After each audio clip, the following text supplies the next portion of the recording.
ಕ್ಲೋಸಾ? 66 vote ಆಗಿದೆ.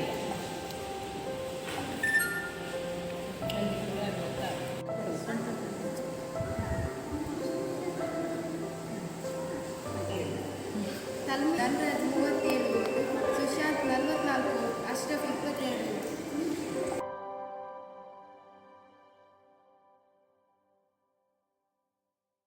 ಮತಗಳನ್ನು ಗಳಿಸಿ ಶಾಲಾ ನಾಯಕನಾಗಿ ಆಯ್ಕೆಯಾಗಿದ್ದಾನೆ. ಇವನಿಗೆ ಶಾಲಾ ಪರವಾಗಿ ಅಭಿನಂದನೆಗಳನ್ನು